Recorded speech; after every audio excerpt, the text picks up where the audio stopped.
نام سنا ہوگا محمود غزنوی اور ایاز کا، ان کا باہم محبت کا رشتہ بہت گہرا تھا۔ ایاز ٹوٹ کے چاہتا تھا بادشاہ کو، اب دیگر مصاحبین حسد کرتے تھے، بغض رکھتے تھے، وہ کہتے تھے یہ کوئی کیا اس میں کرشمہ اور کمال ہے کہ بادشاہ اس کو اتنا ہی چاہتا ہے۔ تو بادشاہ جب ان وزراء کا، مشیروں کا حسد حد سے بڑا ہوا دیکھا تو ایک دن سب کو اپنے دربار میں حاضر کیا۔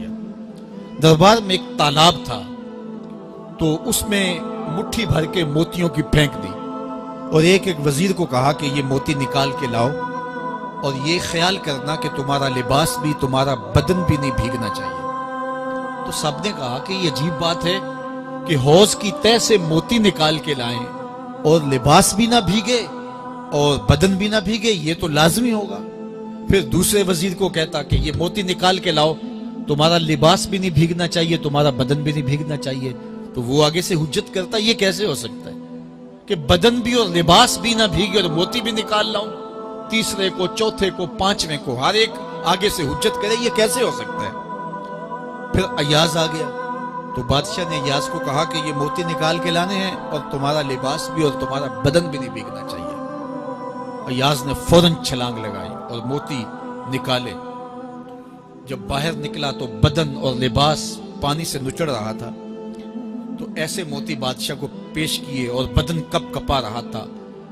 تو بادشاہ بڑے غصے سے کہا کہ ایاز، تمہارا بدن بھیگ گیا، تمہارے کپڑے بھی بھیگ گئے، میں نے کہا تھا لباس بھی نہیں بھیگنا چاہیے، کپڑے بھی نہیں بھیگنے چاہیے۔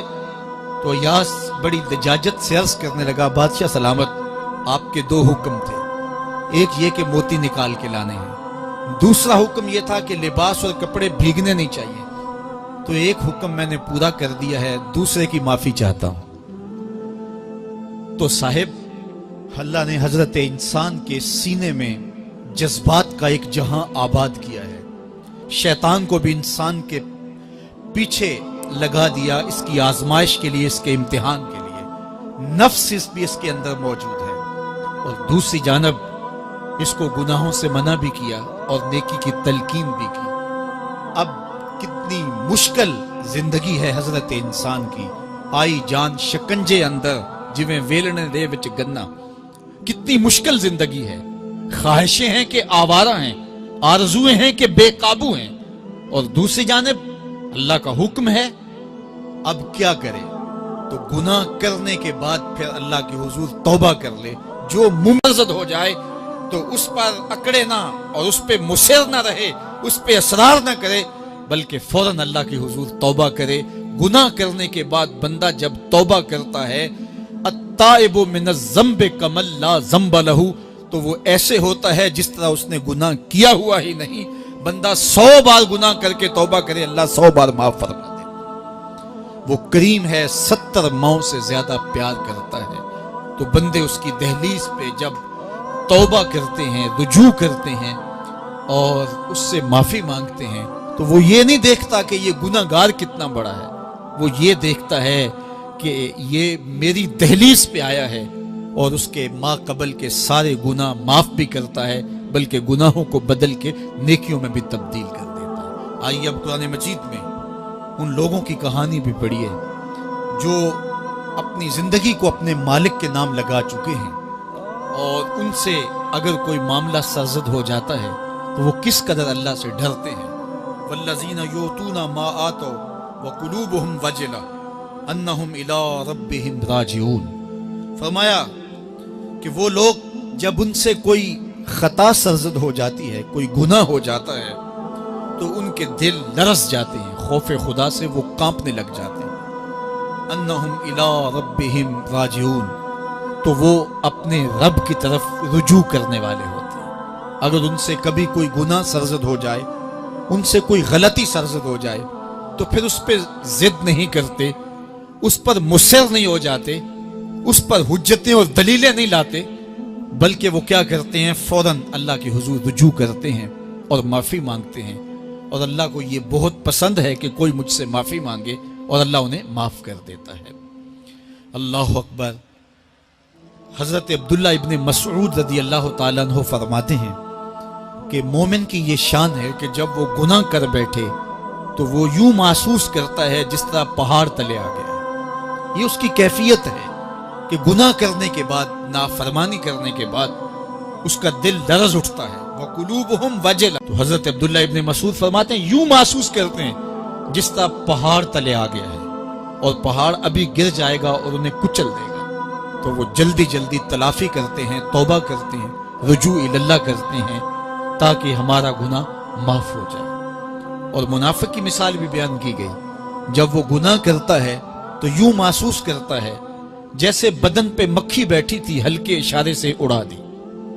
سویر سے لے کر شام تک کتنی بار ہم اپنے بدن پہ بیٹھی مکھیاں اڑا دیتے ہیں اور ہمیں شام کو یاد بھی نہیں ہوتا کہ یہ عمل ہم نے کتنی بار کیا ہے. میں اور آپ اپنے اندر اتر کر کے دیکھ سکتے ہیں ہماری کیفیت باطن کیا ہے.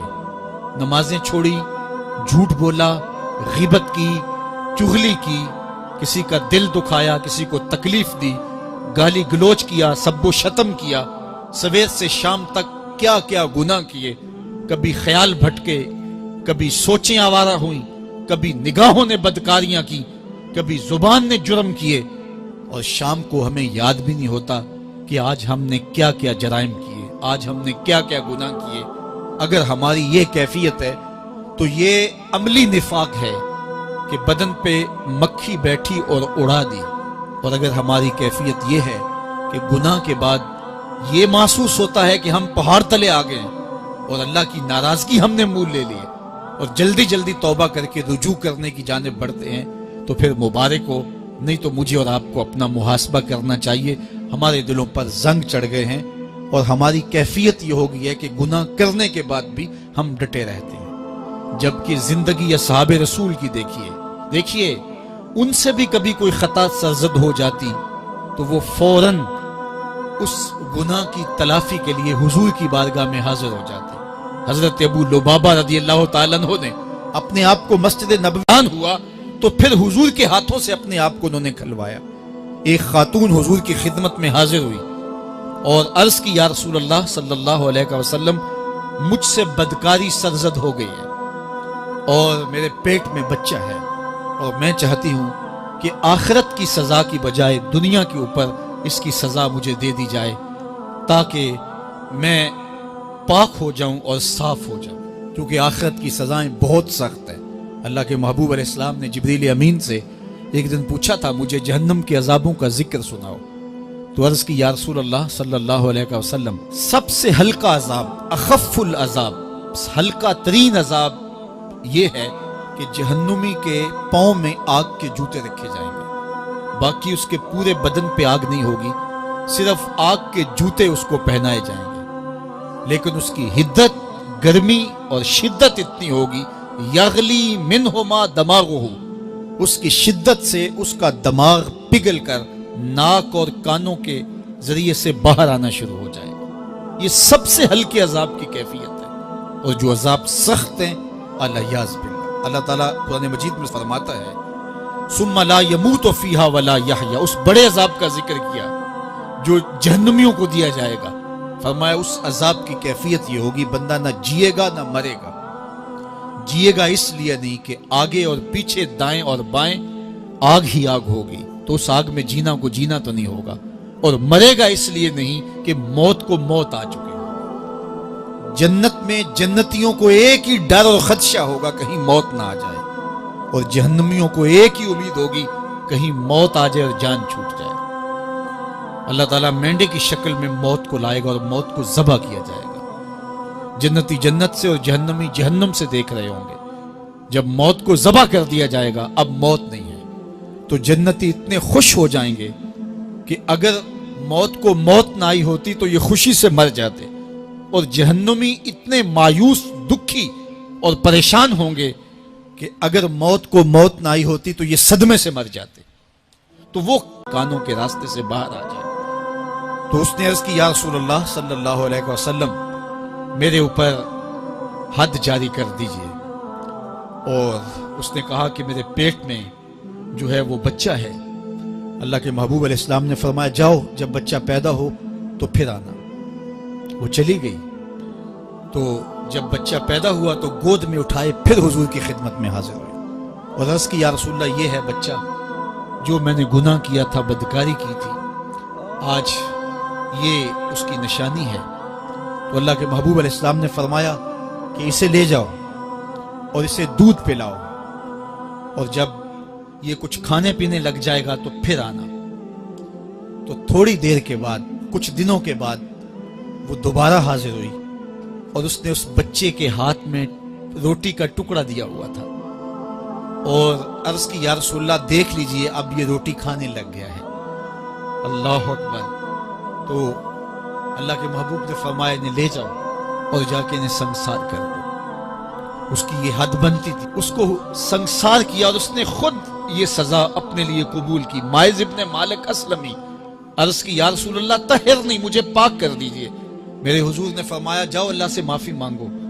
وہ گئے اور معافی مانگی، بے چینی اتنی تھی، پھر آ گئے اور عرض کی طہرنی یا رسول اللہ، حضور مجھے پاک کر دیجئے۔ فرمایا جاؤ اللہ سے معافی مانگو۔ وہ گئے، معافی مانگی، پھر پلٹ آئے، تیسری مرتبہ، چوتھی مرتبہ۔ آقا کریم نے فرمایا فیما اطہرک، تمہیں کہا اللہ سے معافی مانگو، کریم ہے معاف کر دے گا، تم پھر پلٹ آتے ہو، تمہیں کس جرم سے پاک کروں؟ قال من الزنا، عرض کی مجھ سے بدکاری ہو گئی ہے اور میں چاہتا ہوں کہ دنیا پر فارغ ہو جاؤں۔ حضور نے فرمایا کہ اس کا توازن عقلی تو ٹھیک ہے، عرض کی حضور صحیح الحواس ہے۔ کہا کہ یہ نشے میں تو نہیں کہہ رہا، کسی نے اٹھ کے منہ سونگا، کہا حضور ایسی بات بھی نہیں ہے۔ فرمایا تم سوچ لو کیا کہہ رہے ہو؟ کہا حضور جو میں کہہ رہا ہوں وہ سچ کہہ رہا ہوں، مجھ سے گناہ سرزد ہو گیا اور میں چاہتا ہوں کہ دنیا پر ہی فارغ ہو جاؤں۔ اللہ کے محبوب علیہ السلام نے فرمایا کہ انہیں سنگسار کر دو۔ مائز ابن مالک اسلمی کو سنگسار کر دیا گیا۔ جب ان کا جنازہ اٹھا تو حضور بھی جنازے کے جلوس میں تھے۔ کسی کی زبان سے نکلا لو مائز نے گناہ کیا تھا، بس یہ بات سننے کی دیر تھی، اللہ کے محبوب کے چہرے پہ جلال آ گیا۔ فرمایا خبردار اگر کسی نے میرے مائز پہ بات کی، میرے مائز نے ایسی سچی توبہ کی ہے اگر روئے زمین کے تمام مسلمانوں میں بانٹ دی جائے لکفاہم، سب کی مغفرت ہو جائے، کہ انہوں نے اپنے آپ کو خود پیش کیا ہے۔ اب مائز ابن مالک کا جنازہ اللہ کے رسول نے خود پڑھایا، بلکہ مسلم کتاب الحدود میں ہے کہ ان کے جنازے کے دوسرے دن یا تیسرے دن حضور ان کے ہاں تشریف لے گئے، اور جب آقا گئے وہم جلوسن، تو لوگ وہاں بیٹھے ہوئے تھے، تو یقین کیجئے کہ یہ وہ لوگ تھے کہ جن سے کبھی کوئی گناہ سرزد ہو جاتا تو وہ جلد توبہ کرتے، اور اس کی بڑی سے بڑی حد اور سزا بھی ہوتی تو وہ بھی کاٹنے کے لیے تیار ہو جاتے۔ میں اور آپ دیکھیں کہ ہماری زندگی میں اگر گناہ ہیں اور ہمیں سچی توبہ کی توفیق بھی نصیب نہیں ہے تو پھر ہم سوچ لیں کہ ہم کہاں کھڑے ہیں۔ دیکھیے اللہ دلوں کے بھید جانتا ہے۔ سچی توبہ یہ ہے کہ جو کیے پر ندامت ہو اور آئندہ نہ کرنے کا عزم مصمم ہو، پکا ارادہ ہو کہ یہ گناہ زندگی میں دوبارہ نہیں کروں گا۔ الگ بات ہے کہ پھر دوبارہ اس سے سرزد ہو جائے، لیکن جب وہ توبہ کر رہا ہو تو اس وقت اس کا پختہ عزم ہو اور اس کے دل کے کسی گوشے میں نہ ہو کہ چلو میں توبہ کر لیتا ہوں اور پھر ہو گیا تو پھر کر لوں گا۔ پکا عزم ہو کہ دوبارہ یہ گناہ نہیں کروں گا۔ اور اگر زبان سے توبہ توبہ کر رہا ہو اور دل میں ہو کہ ٹھیک ہے یہ تو صبح بھی مجھ سے عمل بد سرزد ہونا ہے، تو اللہ تعالیٰ سے یہ مذاق کرنے والی بات ہے، اور اللہ تعالیٰ سے جو مذاق کرتا ہے وہ کہاں کھڑا ہے وہ خود سوچ لے۔ وہ کیا کسی نے کہا تھا کہ توبہ کی، پھر توبہ کی، پھر توبہ کر کے توڑ دی، میری اس توبہ پہ توبہ توبہ توبہ کر اٹھی۔ تو ایسی توبہ نہیں ہے کہ جو رسماً کسی مجلس میں چلے گئے، کسی اجتماع میں چلے گئے تو سب لوگوں نے توبہ توبہ کی تو وہ بھی توبہ توبہ کرتا رہا، لیکن اس کا عزم مصمم پختہ ارادہ نہیں تھا گناہوں کو چھوڑنے کا، تو یہ توبہ نہیں، یہ مذاق ہے۔ اس لیے اللہ کے حضور سچی توبہ یہ ہے کہ ما قبل کے گناہوں سے ندامت پیدا ہو جائے اور سچے دل سے ارادہ کیا جائے، پختہ عزم کیا جائے کہ دوبارہ میں یہ گناہ نہیں کروں گا۔ یہ الگ بات ہے کچھ عرصے بعد اس سے پھر سرزد ہو جائے، پھر وہ گناہ ہو جائے تو پھر وہ پکی توبہ کرے، تو 100 بار بھی گناہ کرے گا، 100 بار بھی توبہ کرے گا، اللہ 100 بار قبول کرے گا۔ لیکن اندت توبہ اس کا عزم مصمم ہونا چاہیے، اس کا عزم پختہ ہونا چاہیے۔ محض لفظوں سے توبہ توبہ پکارنا اور دل توبہ نہ کر رہا ہو اور دل عزم مصمم